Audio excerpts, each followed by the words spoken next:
Welcome to the MYS Virtual Hangout.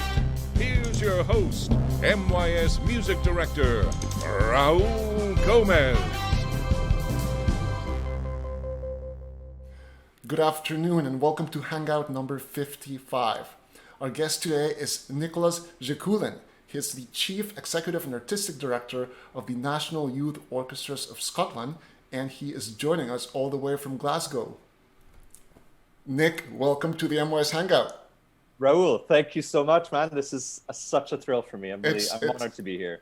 Great to have you. So, are you in Scotland right now? I'm in Scotland. I'm at home in Glasgow, and like most people around the world, I've been working from home for the last 6 months. Right. Which for those of us in music is really, really weird. It is. Yeah, it's not natural. And for those viewers who don't know you, they probably hear that you don't have a Scottish accent. So will you share where you're from and how you got to Scotland?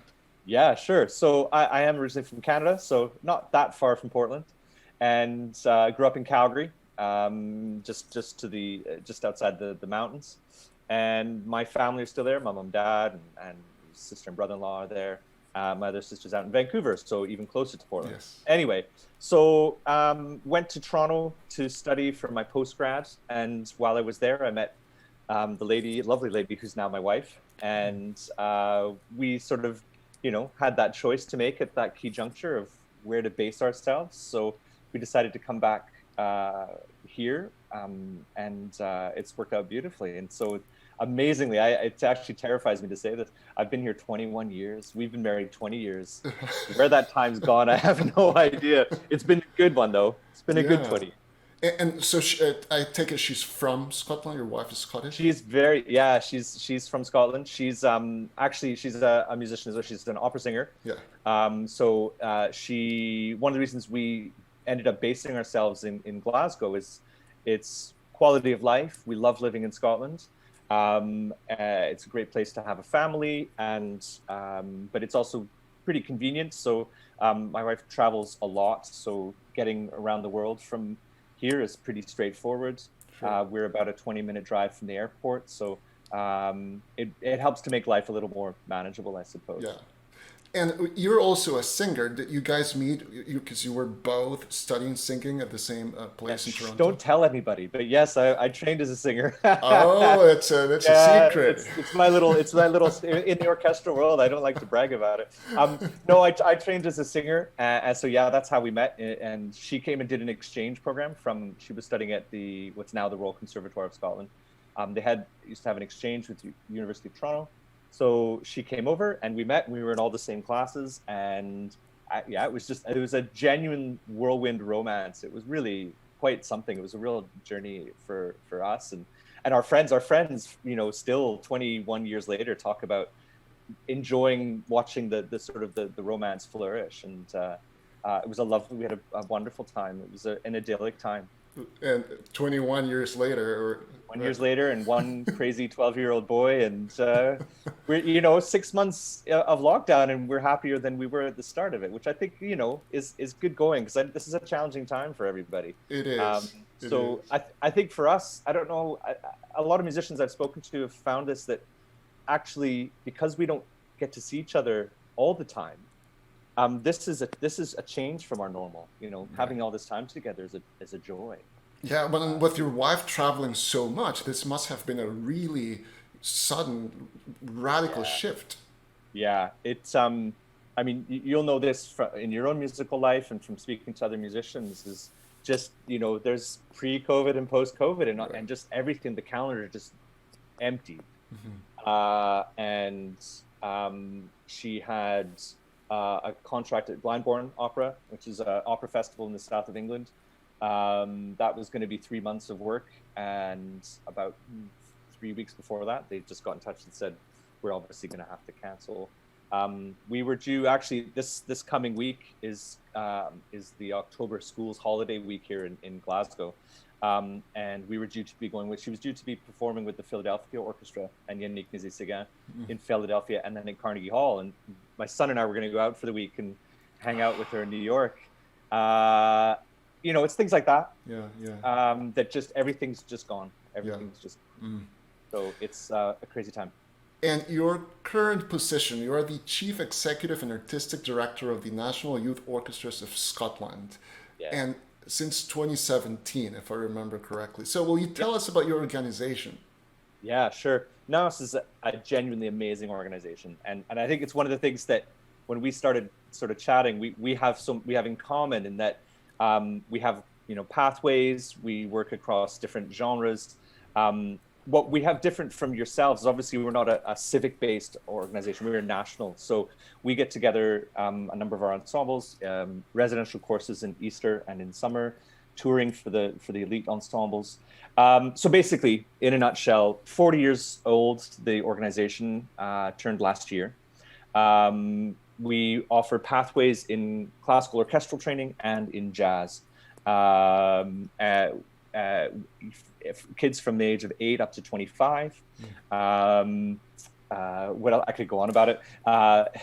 So they submit auditions from all over the country, and they get selected to. That's right. So there's a pretty rigorous audition process. One of the things that we love about having the pathway set up is that it means that we can have a more nurturing relationship with the young musicians. So depending on that mix of age, of current, you know, ability level, of maturity, we can place them in the right place. We can find the right opportunity for them, and it's just a more holistic way of viewing it. It means we get to know them as well. You know, some of them are with us from in our early training ensembles. They can come all the way through to through our 3 big orchestral pathways in the classical side. And then we have sort of a pre-professional chamber orchestra as well. So some of these people we have relationships with as students for, you know, 10, 12 years. Sure. And then what's wonderful is when they come back to us as tutors, as staff members, and then, you know, that cycle just continues. And that's one of the great joys, is having those long-standing relationships, people for whom NYS has been a huge part of their lives for as long as they can almost remember. Yes. Yeah, and you have 40 years worth of alumni. Absolutely, and it was great. I mean, we used the anniversary as a way to reconnect with them. What's lovely, of course, now is we're getting into second generation. I don't know if you feel this the same. Like I always find one of the great pressures of the job sometimes is when the musicians that we know and work with, the professional musicians, and we've got a wealth of orchestral sort of activity in Scotland.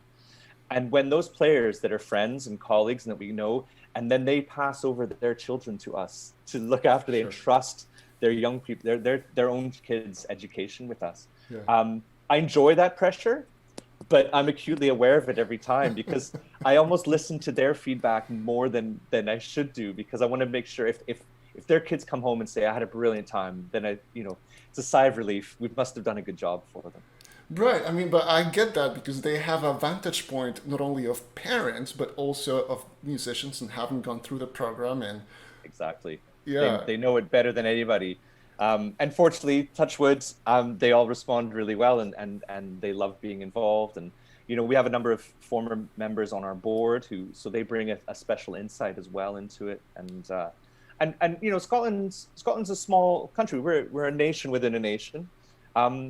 We are geographically relatively spread out, but you know, there's only 5.5 million of us here, and the majority of professional artists live in what we call the Central Belt, so between Glasgow and Edinburgh, who are, you know, we're only about a 45-minute drive or train ride apart. Sure. So it's a close community. You get to know everybody, so which is great. That's one of our great strengths. And so what's lovely is that when we have our courses and we bring together, we've got this wealth of amazing tutors to draw from who work with us. And we bring them from, you know, any number of orchestras based in Scotland, but we also love to find either former members or Scottish players who are based in some of the English orchestras. And they come together and they all know each other. There's no rivalries. There's no sort of one-upmanship. We're all in this together to create this sort of wonderful musical community in Scotland. It really is lovely. I'm painting this idyllic picture of it, but I think it's genuine. Yeah, well, I mean, from what I have seen, videos and website and social media and everything, it's such a vibrant community. I'm curious about your summer sessions. So you have such a wide range of ages and levels of experience, right? So do you take over like a campus somewhere and you have simultaneous rehearsals going on? How does that work? Yeah, so we have to run differently for the classical and the jazz. So the classical ones, because the orchestras are pretty big, they tend to sit at around 100 each, the three big orchestras in the pathway. We can't run those simultaneously. I would love to create a space where there was a sharing, where there was that sort of where we could maybe create a peer-to-peer learning kind of scenario, but also where everybody's playing for each other. That would be my ideal scenario. And it also helps to create that aspirational aspect of, a young 10-year-old sitting at the back of the violins, their feet dangling, Sure. watching these, 20-year-olds who are, sawing away with great precision and intensity. But there just isn't the space for that. So we tend to go to this very isolated, idyllic private school in Perthshire. So it's right in the middle of the country. And it is a campus, and we have the run of the campus. And there's no phone reception, and there's no terrible Wi-Fi. So which can be frustrating, but it means that we're all there super focused on the work. Yeah, yeah. You came up with the concept of lockdown before the Yeah, pandemic. we were in bubbles before there were bubbles. So the classical ones, they sort of, and they tend to run sort of back to back, so that can fill out the summer, those. And then the jazz ones we run in a very different way. We also take the jazz course to quite a remote part of Scotland called the Isle of Skye, which is one of the most sort of geographically diverse and fascinating places. It's so beautiful. It's one of those places that's always on, New York Times top 10 places you must visit. And of course it's rammed with tourists all the time because of it. But it's such a beautiful part of the world. And there's a campus there for a Gaelic language college. And it's stunning overlooking the sea. And there, because the numbers are slightly smaller, we bring the whole cohort together. So there we do have this sort of shared learning experience where you have 12-year-olds. So every night, everybody's working in their own sort of specialist sort of skill area. And in jazz, more even than classical, the overlap between the ages can, because the pathways into jazz are quite different. So you can you need that delicate balance between age and ability. But they work in their combos, or we have our big flagship jazz orchestra. What's lovely is that every night we have our jazz club. And so everybody comes together in this quite sort of small, it was an old grain sort of space, I think, grain storage space. And everybody gets up at some point and plays. And it doesn't matter what age you are, what your experience level is. And that's where you'll get, some of these absolutely world-class jazz artists, these tutors, will share the stage with some 12-year-old who's just learned the basics of improvising. Mm.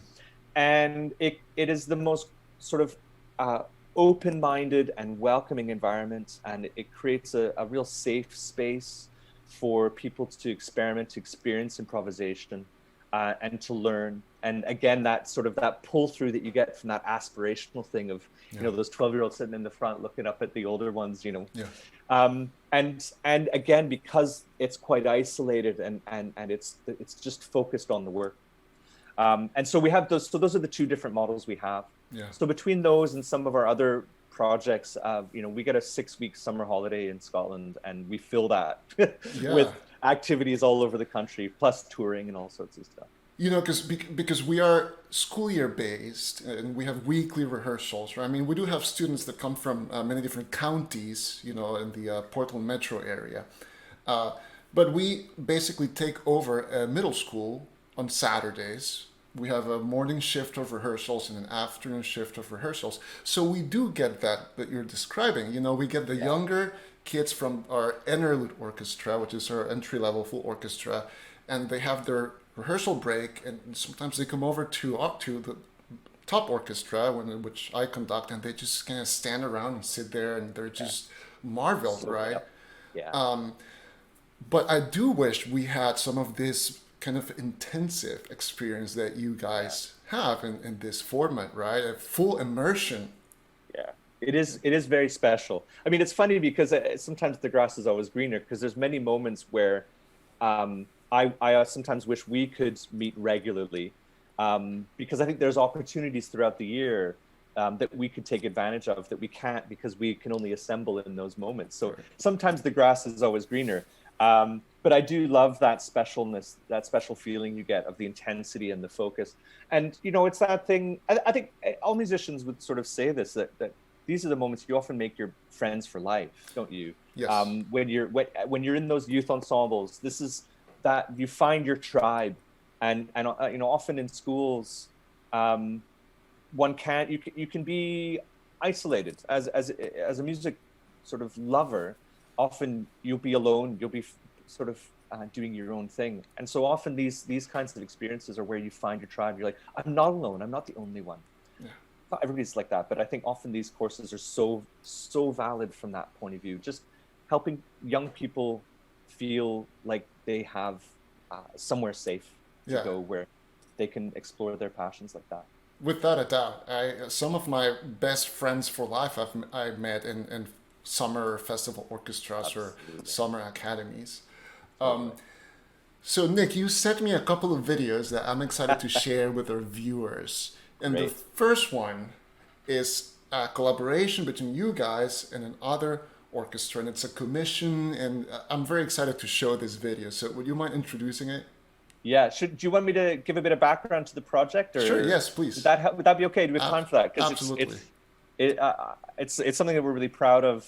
You know, we've all had to adjust in lockdown, and I mean, you guys have done an amazing job of expanding your program to international levels. That's the kind of work that is so inspirational. So we obviously had to, you know, we'd made those choices early on that we weren't able to run our courses, but we knew we wanted to have a connection with our young people. And so coming back to that special environment that exists here in Scotland, where the profession is so open to working with and encouraging young people. And what I love about it is that they're not looking to do it, it's not in a tokenistic way. They all are really keen on genuine collaboration and partnership. So we were approached by our National Radio Symphony Orchestra here, the BBC Scottish Symphony Orchestra, who are great partners and have worked with us many times before. And it was an open call to say, we'd love to work with you guys on something in this time. What should we do? Nice. So we fleshed out, which is great. I mean, that's a gift.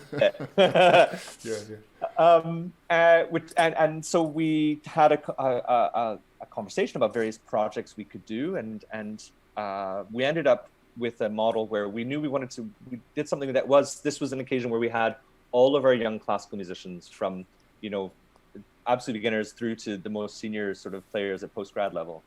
And we created a series of webinars there were interviews and sort of chats, sort of very similar to this. I was sort of hosting some of these great players from the orchestra, talking about different, and we were trying to sort of cover different elements of what their lives are like, what their pathways have been.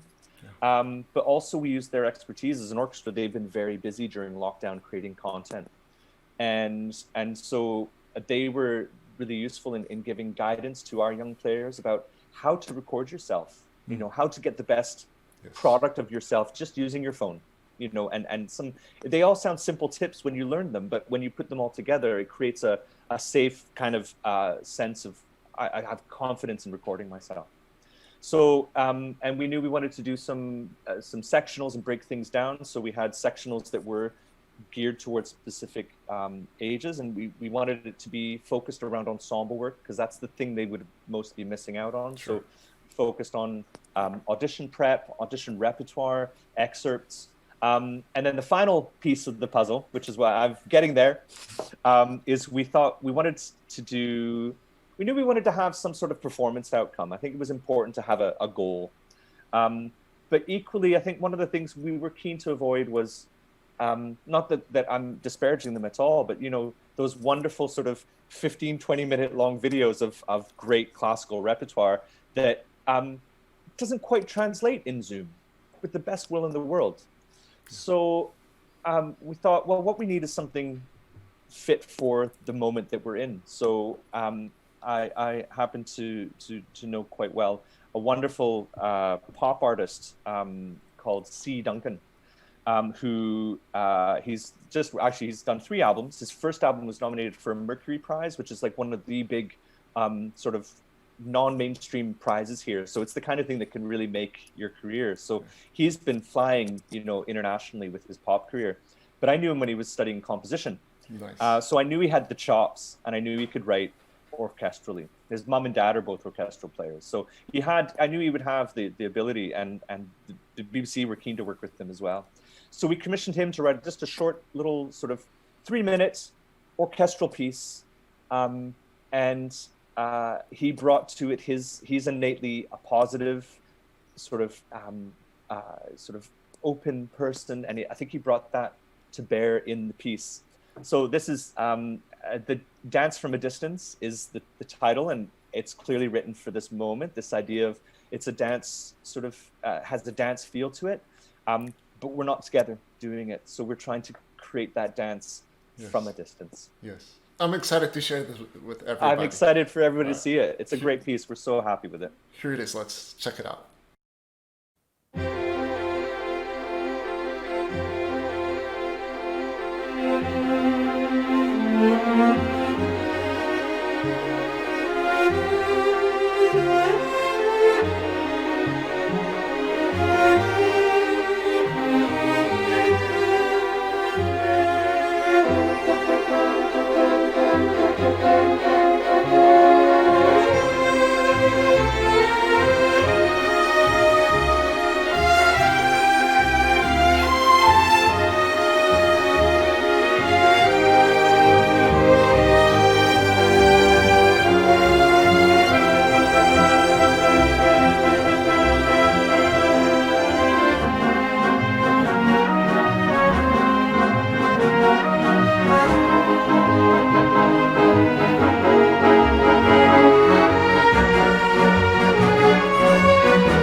That is so amazing. It's so wonderful. And my favorite thing about it is that the musicians look happy.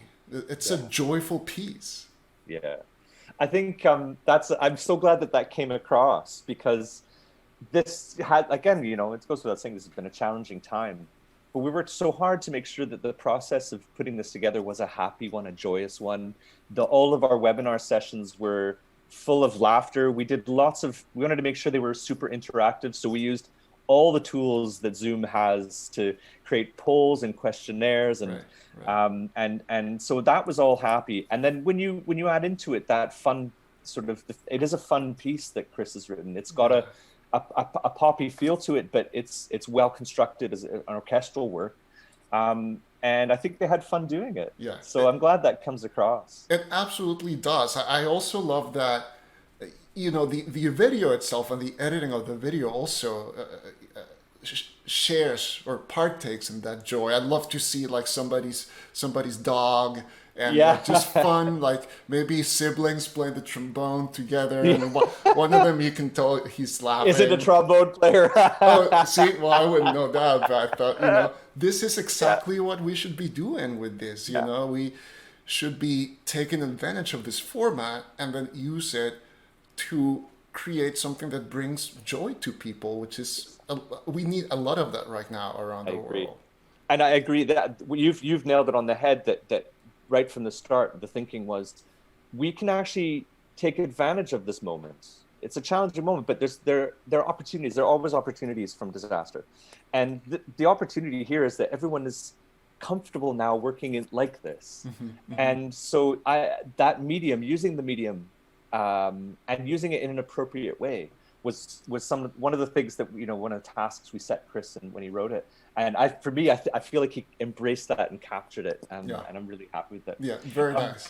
I have to say my favorite, I mean, there's so much I love about it. And of course, I have to give Chris himself credit. He not only edited the audio, but he also edited the video. So it's all the direct reflection of him. Sure. And I would challenge anyone watching this to go back over it. And my favorite bit in all of those lovely little videos is there's a little tortoise at the feet of one of the cellists. So that's a little Where's Waldo for people to go and find the tortoise. Yeah, I love it. It really goes beyond the grid, the Zoom grid, and it really, because that's what we're doing. Also, we're getting a look into people's living rooms and their lives and their front yards and their families, and that's I think what makes it so genuine.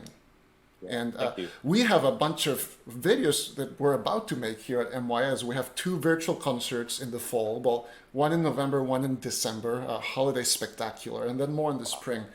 And we're currently working, week after week, rehearsals, Zoom meetings, sectionals, learning the music, but also teaching students, what you were describing, how to make good recordings, etc.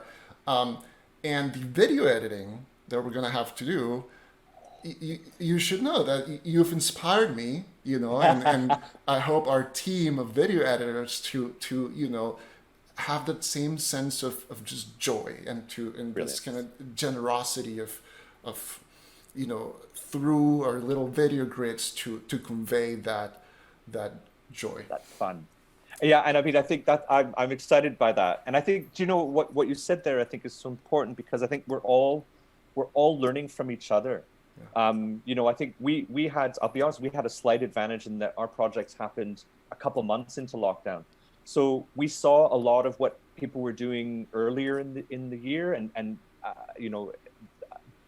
the efforts that everyone was making to really quickly become engaged again digitally, and looking for examples of what people were doing that were really good, things that we thought that's something we wouldn't want to do, that wouldn't suit us. And so, we've learned a lot from what we did this summer, but I'm continuously looking to see what other people are doing. So I can't wait now to see what you guys do, and you'll inspire us for our next one. Yeah, I'm excited. And now we have to, so the second video that you sent me, your jazz orchestra. Yeah. So you said on our email that maybe I could show a little bit of this video, but I just have to show the whole thing because it's so fantastic. Yes. It's so good. I'm so glad, because it builds, and you kind of have to hear it from the beginning to understand the journey by the time you get to the end. Yeah. So will you share about this one before we play it, please? Yes, of course. So one of the things that I've enjoyed in my time as artistic director with the orchestra is I think classical music and jazz, I think, look, the world is going through a reckoning, and it's a reckoning that had to happen. We had to address a lot of long-held institutional issues of bias, about race and about gender and about sexuality, and we have to face those as a sector, and we have to face them together. We have to face them proactively. I think generations before us, Raul, probably just thought that it'll all change naturally, and of course it never does. we have to be proactive in making these changes. And so in my role, I've loved having that if I'm honest, the autonomy, because it's my choice ultimately, to inflect all of our programming with tremendous works and artists that have just perhaps been neglected or not amplified in a way that they should. Now, one of the things I've tried to make sure that we do as an organization is that we do not stand on top of a mountain and shout, "Aren't we great? We're programming women and we're programming people of color." Yes. No, Yes. this is normal. Yes. And my hope is that we're going to be creating a generation of young musicians who, when they enter the profession, and if they aren't playing music by composers of color and they aren't seeing women on the podium, they're going to say, well, hang on a second. All my life as a young artist, this was normal. What are you guys doing? Why can't you do this? Now, I say this, and I feel like the sector is changing. I've seen the pace of change happen even just in these 3 years, where I see in the profession, it is changing. Maybe better here than in some countries. I won't say any more than that, but that is what we have to do. And I know that you have a very similar approach in what you're doing as well. So that's context for in our jazz orchestra. There's so much flexibility just by the very nature of it. Also, we've got arrangers around the ensemble that can take content and make it bespoke for the ensemble. So was this 2018? So 2 years ago, we did a collaboration with British born and raised, but very much of Indian background and proud of his Indian background, beatboxer and vocal artist called Jason Singh. And Jason was he was a DJ and sort of discovered his beatboxing skills and then just developed it and then started, just because I think he's such a wonderful artist. He actually spent a lot of time in Scotland, but every time he comes, his partnerships are with completely different people. Cool. He was artist in residence at a venue in Aberdeen, I think, and he was working with Scottish traditional musicians. He's done recordings up here that were based on bird songs.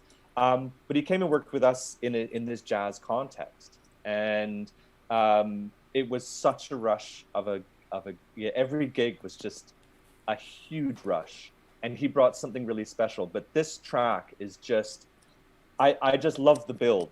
Mm-hmm. And the energy, the rhythmic energy that builds. And it starts with this sort of just super cool beatboxing intro. And then it ends with the whole band just giving it. Yeah, it's so good. Yeah. Okay. All right. Here we go. So let's check this out. Enjoy.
That's so good. It's so good. And our jazz students are going to be inspired by this. I know it. So, And I love that you have vocalists too. yeah. So we have usually it sits at around 4 or 5 of them. They are fully part of the ensemble. So and their particular learning journey is bespoke to them. So, for instance, often they will be challenged to take a tune, an existing well-known standard, and write lyrics. And Nice. so they'll perform those lyrics. Yes. Obviously, they work on harmonies as well. And sometimes they just sit, as they kind of do here, where they sit as part of, essentially they are part of the chorus, as it were, with the brass, with the horns, and it just adds a fantastic color. Yeah. And some of them have gone on now. We've got a couple of them now that have gone on to become really prominent solo artists too. So it's a great platform as well. Yeah. And that goes across the whole band. We're experiencing a bit of a renaissance with jazz in Scotland right now, and all of these things, there's like ourselves, and around the same time, they started a jazz course at the conservatoire up here, and that I think 3 of the 4 top jazz programs in the UK are run by Scots. Wow. Okay. So we that pathway for our guys into doing conservatoire level training. And so all of it's quite interconnected, and we've got some genuine sort of trailblazers at the generation before, and they're kind of pulling this next generation behind them, and these guys are taking over, and it's so inspiring. It's an exciting time. Do you have much overlap at all with the young musicians who play in the orchestral program in jazz? Every year we get a bunch of kids that apply for both, which is wonderful. And if we can accommodate them, if the dates work, we will always accommodate them. Yeah. It's just because of time. Time is the only Sure. restriction on that. And for instance, I would love, in particular, I dare say, in our classical courses, to bring in a little more of the jazz ethos, of the freedom that they exhibit in their music making, but that's coupled with a really profound sense of, particularly of rhythm, and obviously of theory that I think often a lot of our classical brethren perhaps take for granted. Yes. But Yes. if we could have that ethos in the classical musicians, they would be more rounded classical musicians. That's exactly what I was going to get at. That we do it whenever we can, though Good. generally we have also time, a rehearsal time, conflicts, or but every season for the last 4 years or so, we've brought together our jazz ensemble, our top level jazz group, with our we call them Misfits, MYS Fits. This is our top our top string ensemble. I love your branding. Yeah, and they came up with it. The name Misfits predates me and my predecessor too. Wow. But Misfits, they are a subset of our top orchestra. So these are most advanced string students who are interested in taking their game just to next level, right? So this group is self-conducted. I mean, I direct it, I coach it, but really we're empowering them to even direct rehearsals, and we bring them together with their jazz group. And every time we do that, we can almost see the fireworks, in everybody's brains. The jazz kids, as they hear how the strings phrase a certain passage, or the strings as they hear how the drummer, bass, and piano lock in together for a groove, right? So I love doing that, and I wish we all, as an industry, did more of that, right? So it's I share your view on that space where we share and we break down barriers is so important, and it's just time, isn't it? Yeah. Because we should be doing it all the time. It's funny you said we've got one of the things I love. Again, I'm going to think this place is the best in the world, but one of the things I love about Scotland is we have this really rich cultural landscape across all art forms. But within music specifically, in terms of different genres, it's incredible. And I mean, a great track record of great rock bands and pop bands that have come out of here. But there's sort of one of the things that's happening here is this sort of melting ground between classical jazz and traditional music. And Scottish traditional music has also just gone through a whole, renaissance and revolution in the last, say, 20, 25 years. And what's happening musically now in traditional music is so exciting. And we have a huge festival that happens here every January called Celtic Connections. And for 2.5 weeks, there's just, and that concept of Celtic is really broad. It's basically a world music festival. Sure. Artists from all over the world. But in that space as well is there have been efforts recently to recreate. There was an amazing artist who sadly passed away from cancer about 15 years ago. But he was a trained classical musician, but his mum was a famous traditional music historian. And so he brought all of that to bear, but he was really into dance music. And so he created this incredible sort of hybrid. And some of the people that worked with him back in the day have reinvented this, but instead of what he did, which was obviously using some live trad players, but a lot of it was done digitally, a lot of it was done through mixing and various things like that. They've recreated it as a live ensemble experience. And so they've created this orchestra that's 60, 70 players from across classical, jazz, traditional music. And what for me is so beautiful is you look at this orchestra and it just represents Scottish music. Yeah.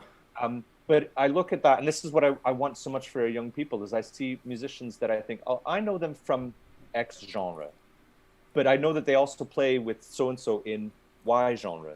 And that, this band has a flexibility to it that is unbelievable. And it's a very particular thing. And so it's actually, we have been having conversations about, can we create this at a youth orchestra level? And there's a real excitement and energy to try and do that. COVID has really put the brakes on it. Right. But I think we'll get to it. I do feel like we'll find a way to create that pathway so that young people have that space where it's just all bets are off. You're inspired, like you were saying, that thing where you just see the sparks fly. If you can create that, it's really special. Yeah, that's very exciting to me. And it's we go back to the idea that what these young musicians are doing and what they consider normal, right, is what's going to be driving programming and taste and even fundraising, right, in years to come. So I think it's incredibly important work, and it's also very, very exciting. So congrats on all of that. I mean, all the stuff you guys are doing is really extraordinary. But back Nick, let's talk about you a little bit more. I'm much less interesting. Well, I beg to differ, because we're going to play our 2 truths and 1 lie game that we do at the MYS Hangout. My poker face. Yeah, you guys. So you sent 3 statements, and they're great.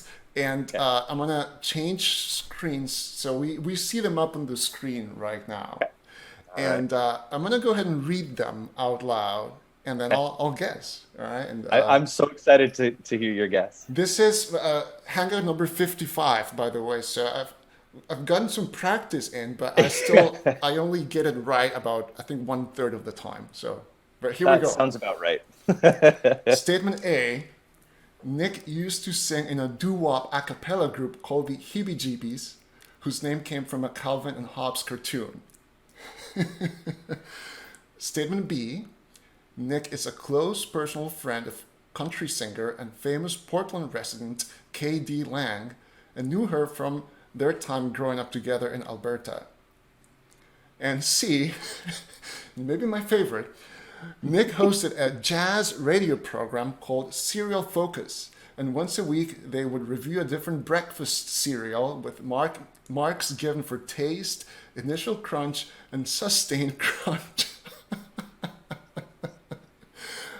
I love that so much. I mean, I really hope it's true. But so, all right. So I'm excited. So statement. So I know you have some background in singing, and at least from our conversation, I know you have a wide, palette of musical stylings, let's say, or taste. So. Then K.D. Lange, I actually, I learned about K.D. Lange through the show Portlandia. And I don't know if you're familiar with it. Yeah, of course. Yeah. She's a guest in one episode, a couple episodes. Right, or two. And I look her up, and I was like, oh, she is, I know she moved to Portland in 2012, and I do know that she's from Edmonton, which is in Alberta. So, there's trying to do a little educated guessing here. And Statement C is just so fantastic. And it sounds like such a jazz thing to do. Oh, so okay, I am going to go. Oh man, okay, I'm gonna go ahead and guess that one of your truths is statement A. You were in a doo-wop a cappella group. Is that a true statement? It is indeed. It is? Yeah, it's true. Okay, good. All right, so yeah. Good. I paid my way through my undergrads and that's that thing where it's like friends that you've known from like youth ensembles and stuff for years and years, and they're still going. Wow. The heebie-jeebies, they're still going. I think they had, was it the 25th anniversary? We flew back for it, not last Christmas, the Christmas before, and it was great to see the guys again. So it's a large ensemble or 4 guys? Oh, it's just 4. Okay. 4 guys. It's a proper doo-wop. I mean, I say doo-wop. I mean, there's nothing they will sing anything. Sure. So I'll give you a context for how much we will sing anything.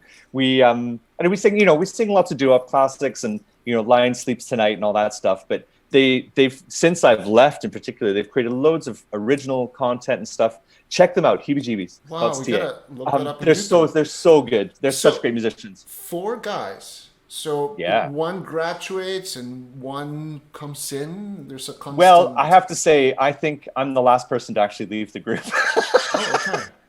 And that was 23 years ago. So the 4 guys that are there now have been the same 4 guys for I see. Okay, so it long started time. as a college. It's age. not like it's not like the one of those college sort of glee clubs or something like that. Like it was it was a way to pay our way through college. Yeah. Very cool. Just playing gigs all the time and doing all sorts of things. So we would sing for anything that paid us. We'll find a couple of videos and we'll link those in the description. Okay, so that leaves us with 2 statements and the moment of truth. And I just want C, the serial focus want to be true so bad that I'm going to say that that's a true statement. It is true. Yeah. It is true. Well done. What a concept. Done.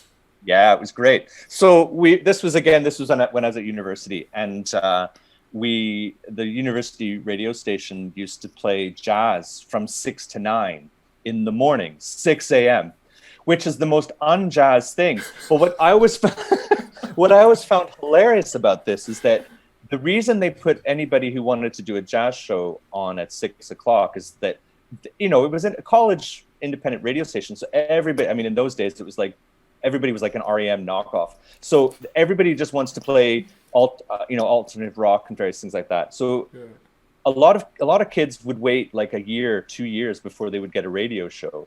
I walked in with my friend and said, we want to do a jazz show. And they're like, what are you doing tomorrow morning? At 6 a.m. At 6 a.m. So I have to confess, it was hard. There were a few times when 6 a.m. wasn't a wake-up call. I just stayed up because it was so much easier. I distinctly remember, there's a recording, I'm going to get a bit geeky here, but there's a recording of John Coltrane live, I think it's 1967, from Japan. And he plays My Favorite Things, and the track lasts 57 minutes. And I always had this, I still have the CD, and I always had this in my I always carried it with me when I went in my bag of recordings, just for that day where I thought, I can't face actually trying to run a show. And so there was one morning where I walked in, and at 6:01, I just said, ladies and gentlemen, Mr. John Coltrane, put it on, set the alarm, and just fell asleep under the desk. Oh, 6 a.m. is brutal. It was. Oh, some days it was brutal. So from that though is like this idea. Like often we were eating while we were hosting the show, and we just thought actually, and so we created. And I have to confess, it's been so long I've forgotten. We had like 5 or 6 different criteria And like I remember sustaining crunch was like the one that everybody. I still get when I go home. I still get people who come up to me and say, "What did you have for breakfast this morning? And how was the sustained crunch?" It's still a thing.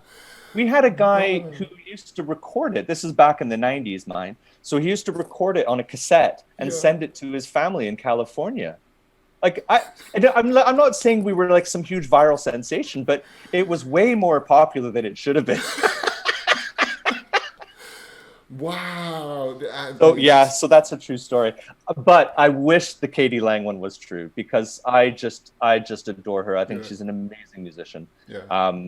And our paths didn't cross. She's actually a bit older than me, but she's just a glorious musician who is so proud of living in Portland. She is Dame's biggest fan. She loves Damian Lillard.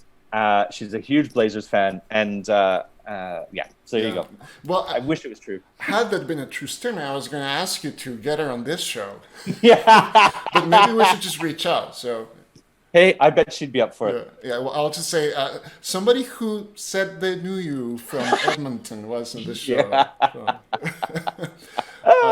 Wow. Okay. Yeah. Now, you mentioned sports. You shared with me that you're a big sports fan. Yeah. So tell me more about that. It's a problem. So, I mean, I've been very blessed in my life to spend time around the world. When we were kids, we spent my dad was a university prof, so we had a couple of sabbatical periods living in Britain, living in France.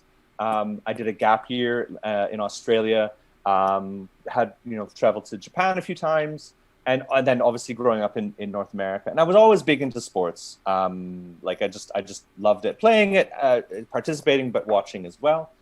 And so living here, I think I was telling you about my it's not genuinely my ideal weekend. It's actually a ridiculous concept, but that basically between the different time zones of the world. Yeah.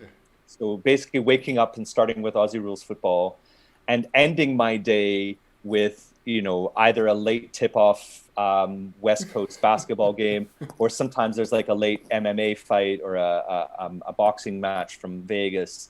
And basically, if you time it just right, from Friday night through till probably Sunday what would actually be Monday morning at 3 a.m., you can just continuously watch live sports from around the world.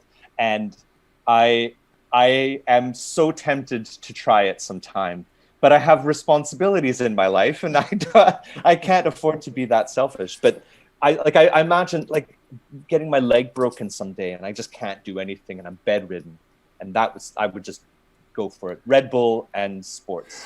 Well, I think you could spin it into some kind of research project. Oh, right.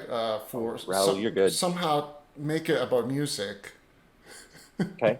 I could, okay. High performance, observations about high performance coupled with sleep deprivation. There you go. I don't know. I'm sure someone will give me a grant for it. Yes, I will write a letter of support. You could be my reference. Thank you. Yeah. Though I do have to ask you, and I suppose I could just look this up, but Australian rules football, what is that? Yes. Oh, wow. Okay. So they have it's very distinctive brand of football. Their football is it's a bit fatter and rounder than an NFL football. So we're talking towards American football rather than soccer here. Yeah, well, it's genuinely a hybrid. Oh, really? So they play it on a cricket pitch, and they have goals at either end that you kick through. Okay. There's a lot of running. It's a combination of it kind of looks a bit like rugby, but it also feels a lot like hockey. It's very, very high contact. Okay. It looks chaotic. I'll be honest, if you've never watched it before and you turn it on, it looks like utter chaos. All right. But it's a glorious, glorious sport. And the Australians are absolutely fanatical for it. My family live in Melbourne, which is where it originates. It originates from that part of the country. and it's fantastic. They're actually in the playoffs right now. It's an exciting cool. time. My team is notoriously and historically terrible. So I usually don't have much vested interest, but You mean your Australian rules football team? this is the other thing with my sports thing is I have favorite teams kind of in every sport around. What's your NFL team? My NFL team actually, because I grew up, like I was a young guy in the 80s, so the Oakland Raiders were my team. Okay. I love Bo Jackson. I actually have a fantasy football league that I play in. Of course you do. And my team is called I Know Bo. And if those of you who are old enough to remember the old Bo Jackson ads where he would sort of say, "You don't know Bo," and the whole thing was he could play any sport. So I thought it would be really clever to have a fantasy football team that says, "I know Bo." I guess not. No one's ever laughed at it. So. They're not Las Vegas. They're now Las Vegas, so I'm torn because I was always drawn to the bad boys image of the Raiders. I always loved that kind of the grittiness of the team, and that was the thing that I was drawn to. I had no natural affinity. There's no reason why I loved Oakland, but I loved the grittiness of it. So now that they're in Vegas, I have mixed feelings about it. I have to be honest. Well, we'll see how they do this season. Yeah, they're doing okay. The stadium looks spectacular. It does. So, it does, and I would like to visit eerily empty, right? Yeah, like all sports. I mean, this is when you're a sports fanatic, you're watching this, and I would say this is really interesting when you're a sports fanatic and you're watching sports from around the world, and you put on rugby from New Zealand, and you see 30,000 seat stadiums that are full of people. You realize that somebody handled this pandemic really well, and it's none of us. Yeah, no. Wow. Okay. So I'm gonna have to. So my homework here: the heebie-jeebies. Yeah. And Australian rules football. Yes. I have to look this up. And Nick, it was such a delight talking with you. Thank you. We could have Congrats talked all on night. all the amazing work you're doing with the National Youth Orchestras of Scotland. And I have to say though, thanks to music, I've traveled around the world, and I have never been to Scotland. So that as soon as the pandemic is over, I'll make myself a little space on your couch and crash there. You are welcome anytime, and vice versa. I have to say I've never had the privilege to be to Portland yet, and it feels like my kind of town. I gotta say, so I feel like same. Once we're all allowed to travel, I'm crashing on your couch. Yes, deal. Okay, Nick, Deal. Thank you again, and I Well, look forward thank to you, being in Nick. touch. Absolutely. All right. Thank you so much. Good luck. That was Nicolas Žekulin, the Chief Executive and Artistic Director of the National Youth Orchestras of Scotland. Thank you for watching, and check out the links in the description for the videos and other things we talked about during this hangout. Join me again next week. We're going to be chatting with the Oregon Symphony's Assistant Principal Bass, Brazen Jones. I look forward to chatting with him, and I look forward to seeing all of you again next week.